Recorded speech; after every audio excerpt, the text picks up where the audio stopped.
Ibu Salin sudah menyambut kemerdekaan dengan pakai merah putih ini. Iya, betul sekali. Yes. Ya, bagaimana kabar Ibu sore hari ini? Semangat merah putih. Ya. Itu dia. Yes. Ya, tema yang Ibu ambil adalah berdiam sejenak atau sela. Betul. Tapi aja bukan sela on seven Ibu ya. Ini sela artinya untuk berdiam diri sejenak. Yes, betul. Silakan Ibu bisa langsung saja untuk di-sharingkan ke Joshua semuanya di program acara Happiness Moment sore hari ini. Yes, puji Tuhan, shalom saudara terkasih.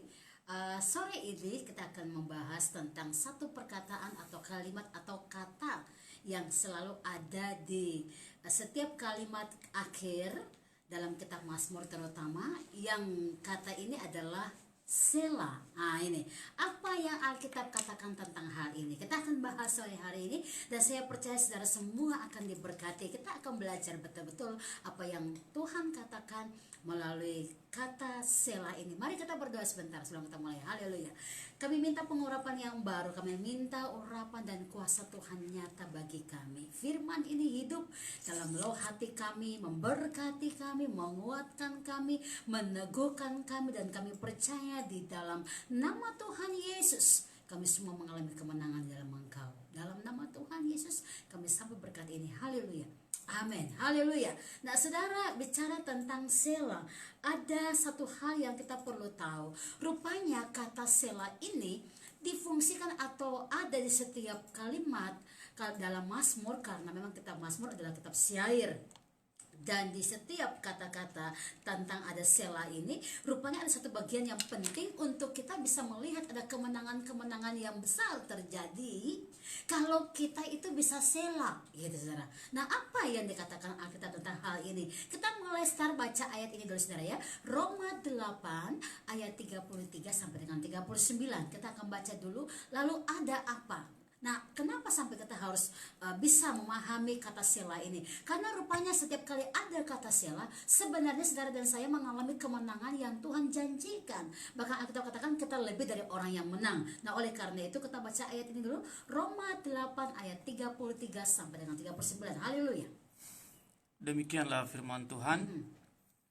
Siapakah yang akan menggugat orang-orang pilihan Allah? Yes. Allah yang membenarkan mereka. Siapakah yang akan menghukum mereka? Ya. Kristus Yesus yang telah mati, Ya. bahkan lebih lagi yang telah bangkit, yang juga duduk di sebelah kanan Allah, Ya. yang malah menjadi pembela bagi kita. Ayat 35, siapakah yang akan memisahkan kita dari kasih Kristus? Haleluya. Penindasan atau kesesakan atau penganiayaan, atau kelaparan atau ketelanjangan atau bahaya atau pedang. Seperti ada tertulis, oleh karena engkau kami ada dalam bahaya maut sepanjang hari. Kami telah dianggap sebagai domba-domba sembelihan. Tetapi dalam semuanya itu kita lebih daripada orang-orang yang menang oleh Dia yang telah mengasihi kita. Sebab aku yakin bahwa baik maut maupun hidup, baik malaikat-malaikat maupun pemerintah-pemerintah, baik yang ada sekarang maupun yang akan datang, atau kuasa-kuasa, baik yang di atas maupun yang di bawah, ataupun sesuatu makhluk lain, tidak akan dapat memisahkan kita dari kasih Allah yang ada dalam Kristus Yesus Tuhan kita. Ayat 37 sangat jelas ya. Di 37 Roma 8 tadi sangat jelas berkata bahwa tetapi dalam semuanya itu kita lebih daripada orang-orang yang menang oleh Dia yang telah mengasihi kita.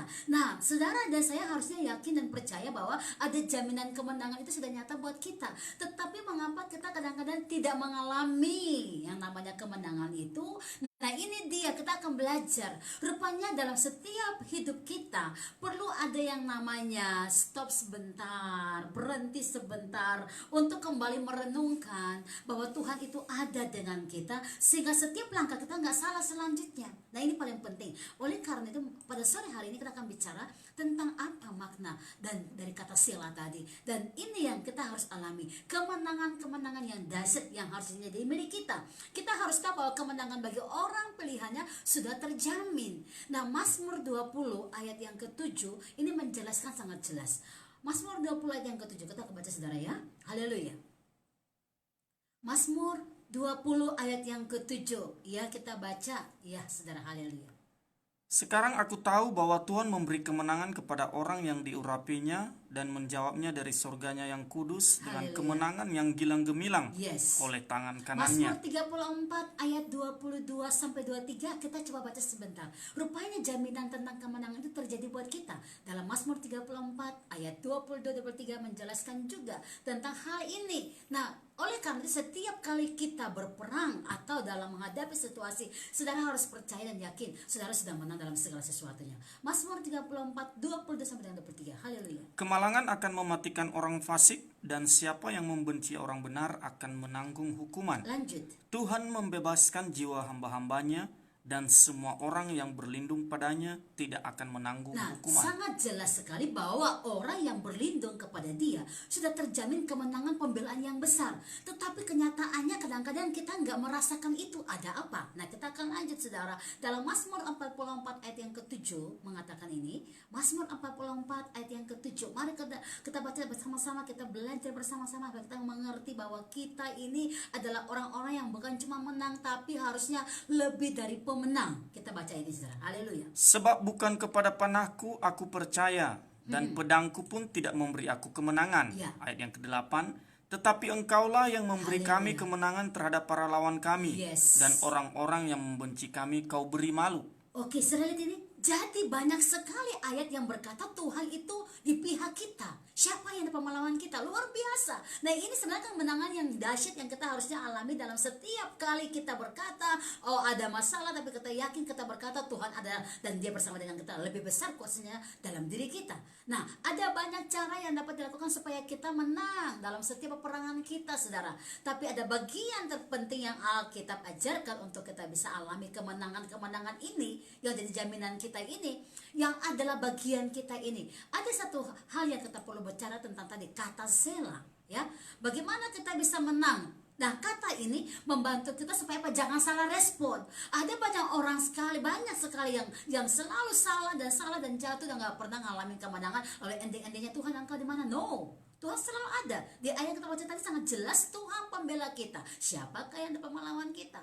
Nah, oleh karena itu supaya jangan salah respon, harus ada Selah. Nah, saudara, ya. Yang kedua, jangan sampai salah melangkah.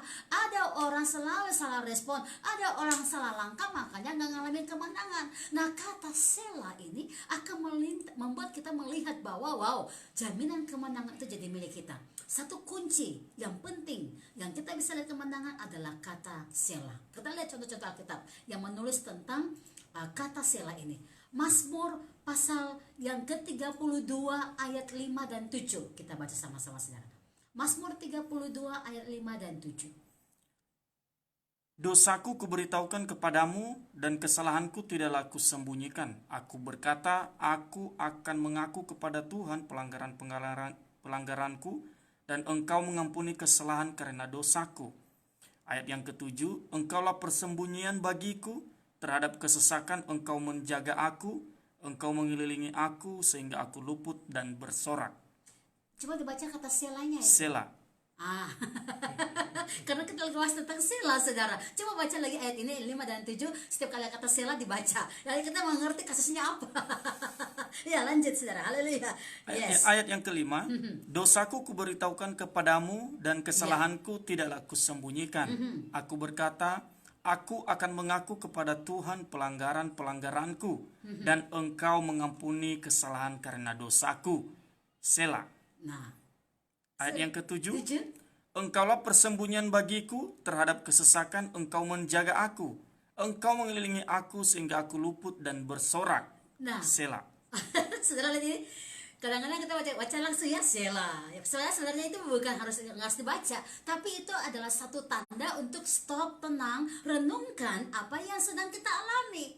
Nah, rupanya Mazmur Daud ini dia sendiri juga mengalami seperti kita, karena memang manusia biasa. Yang namanya tantangan, masalah semua orang mengalami. Tetapi Daud berusaha gini, dia menceritakan isi hatinya, tapi dia juga apa? Menenangkan diri dan berkata, engkau tetap baik bagiku Tuhan. Nah, ya saudara, engkau ada bagiku Tuhan. Walaupun orang kiri kanan datang menyerang aku, lalu dia mulai Selah, berhenti, dan dia berkata, engkau ada bagiku. Nah, itu yang membuat kita, saudara dan saya itu menang. Nah, kita lihat dulu pengertian. Apa pengertian Selah secara umum ya? Dalam konteks sastra diartikan sebagai referensi Kalau saudara lagi bikin buku-buku, lagi mau buat satu makalah atau skripsi, kita perlu referensi. Referensi ini membantu kita untuk bisa buku kita jadi yang namanya berarti atau berfungsi atau berguna, dapat nilai A, begitu ya. Referensi ini arti dari kata sela. Lalu dalam konteks liturgi tadi dalam arti sastra, ya. Sela itu adalah referensi. Nah, dalam konteks liturgi diartikan sebagai sujud. Liturgi keagamaan, ibadah, itu berarti apa? Sebuah sikap tentang sujud. Lalu kemudian dalam hubungannya dengan musik, nah saudara ya, seperti dalam Septuaginta, Alkitab PL dalam bahasa Yunani yang diterjemahkan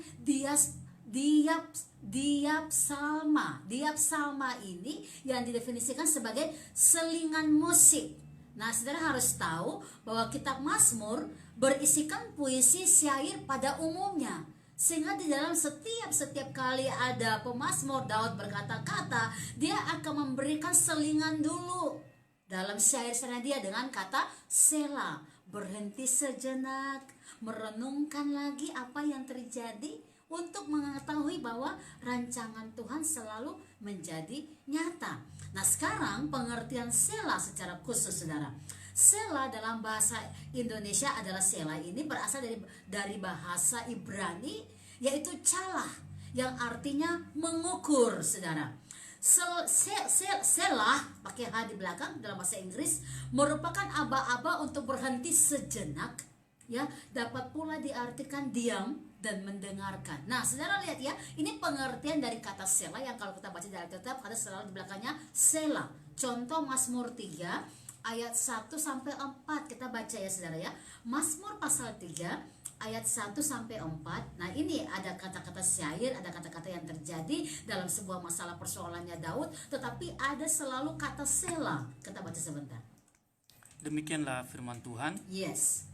Mazmur Daud ketika ia lari dari Absalom anaknya. Ya Tuhan, betapa banyaknya lawanku. Banyak orang yang bangkit menyerang aku. Banyak orang yang berkata tentang aku, baginya tidak ada pertolongan daripada Allah. Nah, coba lihat ya, sebentar. Tuh, lihat ya, kasusnya dia. Dia mengalami yang namanya penyerangan. Dan dia mengalami yang nama orang bilang, mana Allah kamu? Tapi ingat, ada kata selalu dianding dari kalimat itu adalah sela. Lanjut, haleluya. Tetapi Engkau Tuhan adalah perisai yang melindungi aku. Ya. Engkaulah kemuliaanku dan yang mengangkat kepalaku. Yes. Dengan nyaring aku berseru kepada Tuhan, dan ia menjawab aku dari gunungnya yang kudus. Haleluya. Sela. Nah, selalu itu ada selalu kata sela. Masih lanjut ayatnya? Aku membaringkan diri lalu Yes. tidur. Aku bangun sebab Tuhan menopang aku. Aku tidak takut kepada puluhan Haleluya. ribu orang yang Yes. siap mengepung aku. Nah, lihat saudara, dari kalimat ini, dari ayat firman Tuhan yang kita baca tadi dalam Mazmur pasal 3 tadi, terlihat Daud sedang mengalami sesuatu sehingga dia mengeluh alias mengoceh kepada Tuhan. Aku sedang dikepung, aku sedang menghadapi begini. Tapi setelah itu selalu ada kata sela, saudara. Kata-kata Daud langsung berubah menjadi kata-kata yang positif. Tadi dia mengeluh, tapi kata sela ini membuat dia mulai merenungkan bahwa, sebenarnya kamu tidak akan kalah kok. Ada Tuhanmu, ada perlindunganmu, sehingga menjadi positif. Engkaulah perlindunganku, engkaulah gunung batuku. Nah, ini saudara, dalam setiap langkah kita, perjuangan kita, harusnya kita mulai mengerti yang namanya sela ini, supaya nggak salah mengambil keputusan, supaya nggak salah respon dalam segala hal yang Tuhan izinkan terjadi. Dari sini kita melihat bahwa sela, berdiam diri di hadapan Tuhan, artinya memiliki peranan penting dalam mengubah cara Daud dalam menghadapi masalah persoalan sikap hatinya tentang masalah-masalah ini. Jadi dia mulai mengerti. Setiap kali dia mulai mengoceh, mengeluh karena orang-orang datang dan mulai nyerang dia mulai memakai kata sela. Dan setelah dia merenungkan, dia mulai berdiam diri dan dia berkata, oh no, aku tidak akan gagal, aku tidak akan takut, aku tidak akan kalah. Kenapa? Karena Tuhanku ada bersama dengan aku. Nah, itu yang memang Daud alami. Berdiam dirilah, ambil nafas panjang, tenangkan diri saudara. Setelah itu barulah bersuara jika saudara menghadapi sesuatu, ya. Itulah yang sebaiknya kita lakukan dalam menyelesaikan lirik-lirik persoalan hidup kita. Sama seperti Daud yang mengalami kehidupannya dia seperti kita, tapi dia berusaha untuk berhenti dan mulai melihat ke atas siapa Tuhannya yang besar buat dia. Berdiam diri saudara untuk keluar dari pikiran-pikiran manusia yang bisa menjebak saudara tersesat di situ dan membuat kita akhirnya mungkin menolak setiap proses, padahal proses itu harusnya kita terima untuk kemenangan kita. Nah, kita lanjut saudara. Jadi waktu kita membaca firman Tuhan, ya, Tuhan mau kita semua berhenti dari kesibukan dunia ini, ya, dan datang berdiam diri di kakinya, mencari Dia dengan kekuatannya untuk apa? Memperoleh kemenangan dalam setiap persoalan kita. Haleluya. Karena apa? Sebenarnya kita nggak perlu berperang, betul, amin. Karena Tuhan berkata Dia adalah jaminan kemenangan kita. Kita lebih dari pemenang. Tapi tadi dalam proses cara kita harus terjadi, yaitu cara untuk apa? Merendahkan diri, ya, merenungkan perbuatan Tuhan dan selalu yakin bahwa firman-Nya ya dan amin. Dia tidak tinggalkan kita. Dia akan menjamin kita mengalami kemenangan yang dahsyat. Firman Tuhan jadi rema, adalah kekuatan bagi kita. Renungkan dan lakukan dengan tepat, ya saudara ya. Nah, kata Selah ini menjadi seperti rambu lalu lintas bagi kita untuk berhenti sejenak dari semua kesibukan kita refleksi kembali untuk merenungkan ayat-ayat yang kita baca, bahwa betul Tuhan ada untuk kita, ya. Jiwa kita akan tenang kalau kita membaca firman Tuhan dan kita percayakan hidup kita kepada Dia, ya. Pemazmur sedang memberitahukan kita, berhentilah di bagian ini, coba berpikir, renungkan, cermati, bahwa walaupun orang-orang datang, ya, menghantam saudara dengan kata-kata yang tidak baik, mungkin sedang saudara hadapi masalah-masalah tertentu, tapi mulai cermati, renungkan bahwa Tuhanmu adalah jaminan kemenanganmu, tidak akan tinggalkan saudara. Dia ada di setiap sisi hidup kita, ya. Setiap kali bertemu kata Selah, kita sedang berhadapan dengan rambu yang namanya stop, berhenti, refleksi sebentar hidup kita, bahwa Tuhan ada di setiap nafas hidup kita. Oleh karena itu Mazmur 4 ayat 5, ya, menjelaskan begini. Biarlah kamu marah, contoh, ya, tetapi jangan berbuat dosa. Waduh, ini marah tapi jangan berbuat dosa. Apa artinya? Ya, berkata-katalah dalam hatimu di tempat tidurmu, tetapi tetaplah diam. Selah. Ya, kita perlu stop dan refleksi untuk dapat mengerti dan menghargai ayat-ayat yang terjadi dalam firman Allah untuk kita, ya. Kemarahan seringkali kan menjadi respon mekanisme setiap orang, betul ya, dalam menghadapi sesuatu, ya. Pertahanan diri kita, akhirnya kita membawa diri dalam sebuah kemarahan karena sebagai mekanisme, karena mungkin kita tersinggung, kita merasa disakiti, lalu adalah kemarahan. Dan betapa mudahnya kita jatuh dalam dosa karena kemarahan yang meluap-luap. Kemarahan yang meluap-luap itu rupanya apa? Akan timbul yang namanya kata-kata sia-sia. Nah, ini makanya mengapa Mazmur berkata, biarlah kamu marah, tapi jangan berbuat dosa. Artinya Tuhan sangat mengerti yang namanya keadaan kita atau kita respon untuk membela diri itu hal wajar. Cuma jangan berbuat dosa.